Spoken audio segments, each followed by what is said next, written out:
The same situations repeat in the lives of millions of people with different faces. Relationships that start well and end the same way. Jobs that promise change but deliver the same problems. People who disrespect, ignore, disappoint, always the same dynamics, only the characters have changed. The question no one can answer, why? The answer will destroy everything we've learned about how the world works. The reality we see is not what it seems. No one is living in an objective world full of independent people and random circumstances. We are all living inside a holographic projection created by our own consciousness.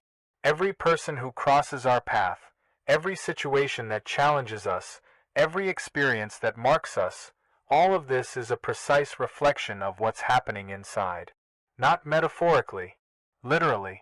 Bentov discovered something that modern science confirms but no one wants to accept. We are the sole observers of our realities, and these realities only manifest because we are observing. Change the observer and the entire reality changes with it.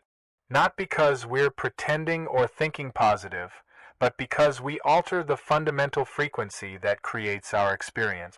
In the next few minutes, we'll learn exactly how this works and, more importantly, how to use this knowledge to completely rewrite the script of life. But preparation is necessary. This information will remove all excuses. There will be no one left to blame. Just us and the mirror. Modern science has discovered something disturbing. The observer alters the observed. In quantum physics laboratories, electrons behave in different ways depending on who's looking. Particles that should be in a specific place simply aren't there until someone decides to look for them. This phenomenon intrigues scientists, but few realize its devastating implication for everyday life. You're not just living reality, you're constantly creating it. The person who disrespected you this morning, the compliment you received last night, the opportunity that appeared out of nowhere, the problem that's been repeating for years, all of this carries a vibrational signature. And that signature is yours. Not because you consciously asked for these experiences, but because your internal frequency is broadcasting a signal that the universe has no choice but to reflect back to you. It's like shouting in a valley and being surprised by the echo. The voice that returns is always yours, even if you don't recognize the tone. Bentov used to say we are living antennas, transmitting and receiving frequencies all the time. But most people believe they're only receiving, that life happens to them, not through them.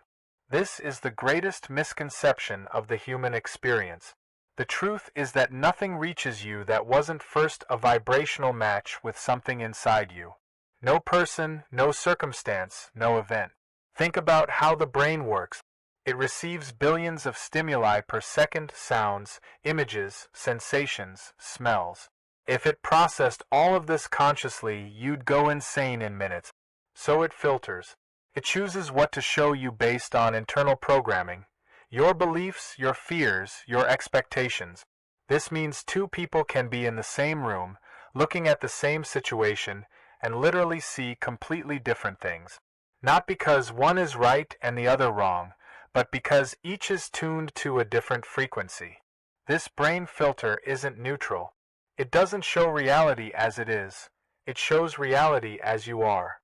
If you believe the world is hostile, your brain will highlight all evidence of hostility and ignore signs of kindness.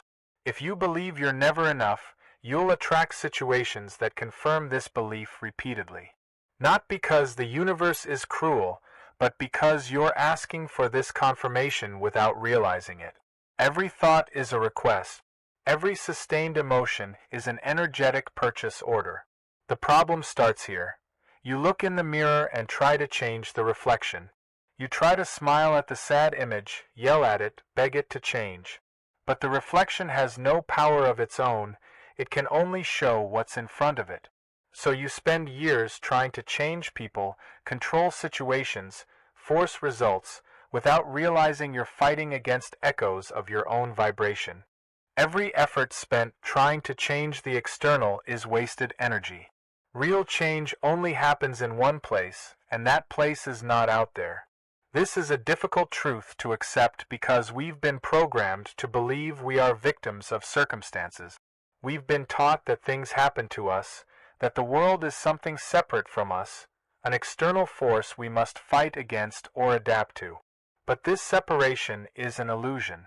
A convincing illusion, true, but still an illusion. You are the sole observer of your reality, not in the egoic sense that you're the center of the universe, but in the literal sense that your consciousness is what gives existence to things in your experience. Before you perceive something, it doesn't exist for you. It may exist as possibility, as potential, but not as experienced reality. The chair you're sitting on only becomes real the moment you direct your attention to it. Before that, it was just unprocessed information floating in the quantum field of possibilities. Quantum physicists discovered that particles exist in a state of superposition. They're everywhere and nowhere at the same time, until an observer measures them. At that moment, the wave of possibilities collapses into a specific reality. Bentov understood that this principle isn't limited to the subatomic world. It applies to your entire life. You're constantly collapsing possibilities into realities through your observation, your attention, your belief about what's possible. But here's the crucial detail. You're not observing reality as it is. You're observing reality filtered through your beliefs about who you are. Neuroscience calls this confirmation bias. Your brain has a system called the reticular activating system, a neural network that functions as a gatekeeper, deciding which information deserves your conscious attention. And this gatekeeper is extremely biased. It only lets through what confirms what you already believe to be true. If you believe you're an unlucky person, your reticular system will filter reality to highlight all moments of bad luck and completely ignore moments of good fortune. You'll literally not see opportunities that are right in front of you. Other people will grab these opportunities and you'll think they got lucky. But the truth is the opportunity was available to you too. You just couldn't see it because your internal filter didn't allow it to reach your consciousness. This means you're not reacting to the real world. You're reacting to the reflection of what you believe about the world.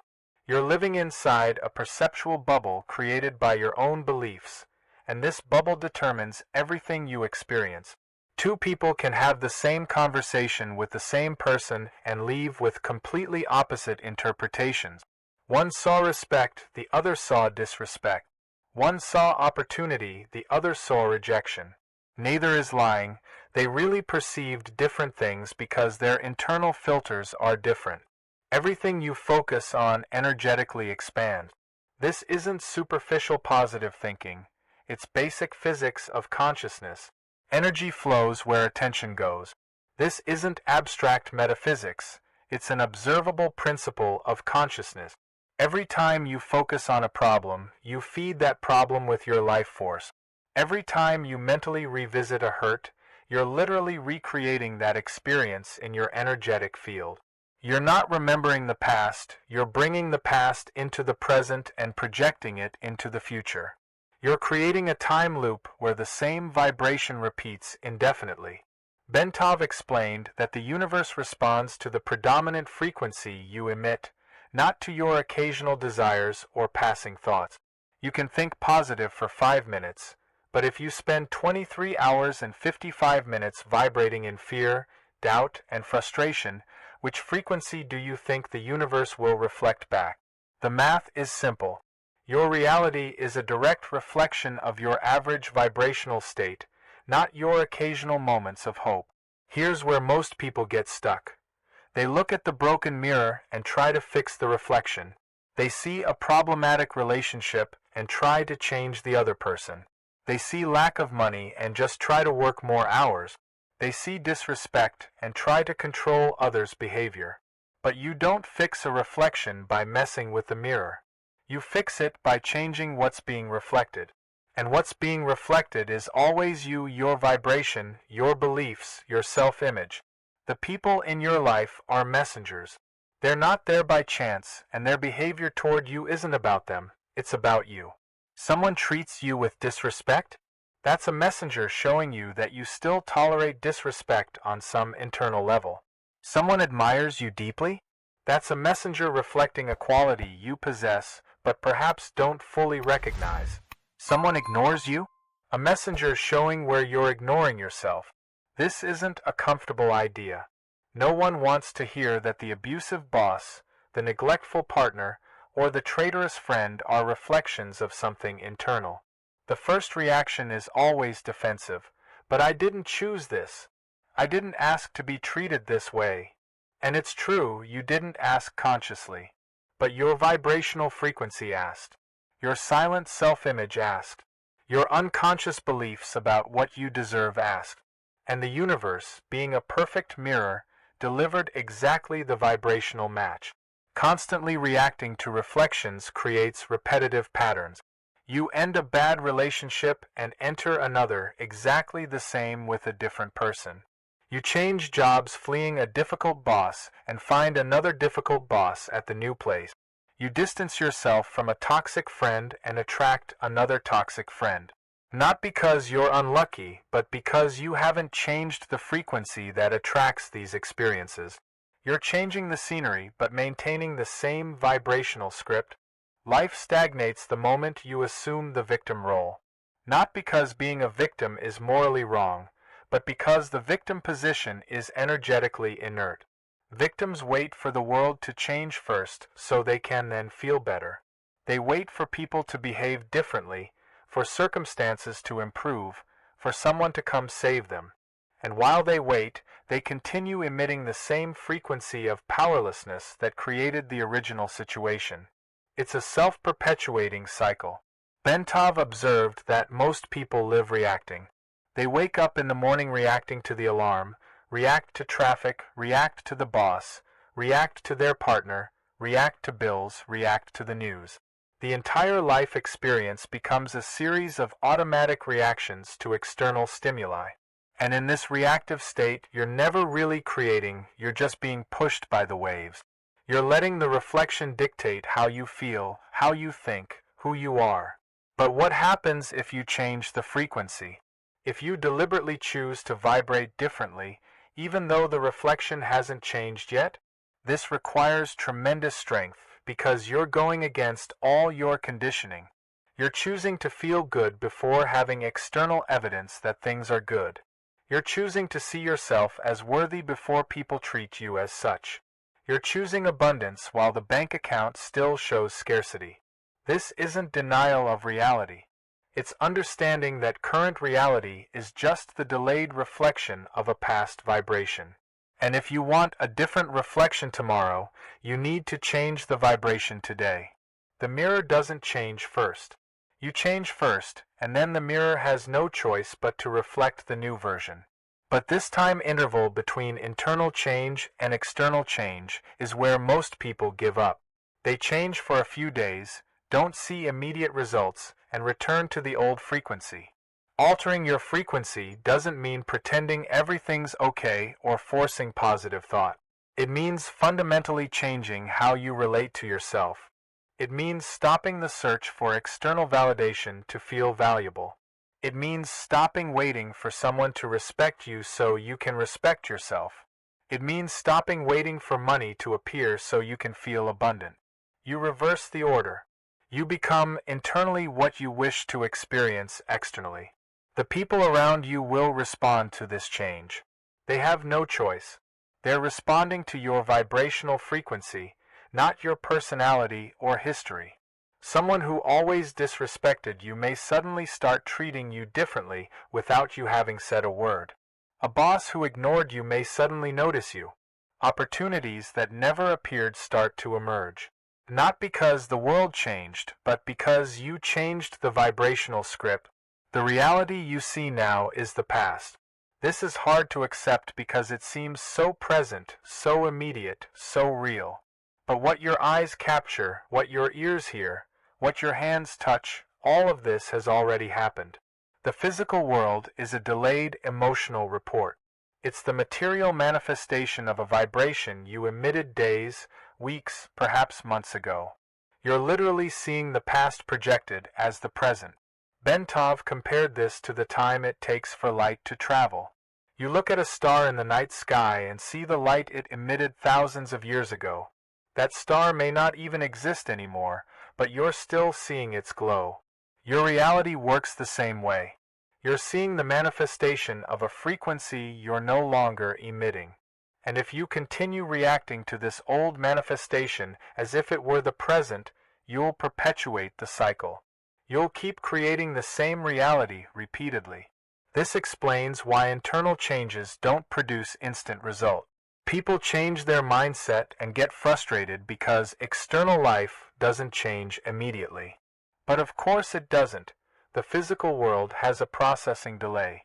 You planted a new seed, but you're still harvesting the fruits of the old seed.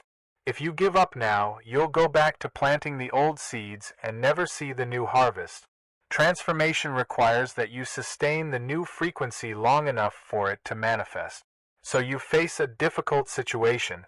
Someone treats you badly, you lose an opportunity, a financial problem appears. The first reaction is to identify with it. This is my life. This is who I am. This is what I deserve. But if you understand this is just the reflection of an old vibration, you can ask a different question. Not, why is this happening to me? But, what does this reflect about the old version of me? What past belief created this? This question changes everything. Because now you're no longer a victim of the situation, you're using the situation as information. You're treating external reality as an energetic dashboard showing you what frequency you were emitting. It's feedback, not punishment. It's a mirror, not a sentence.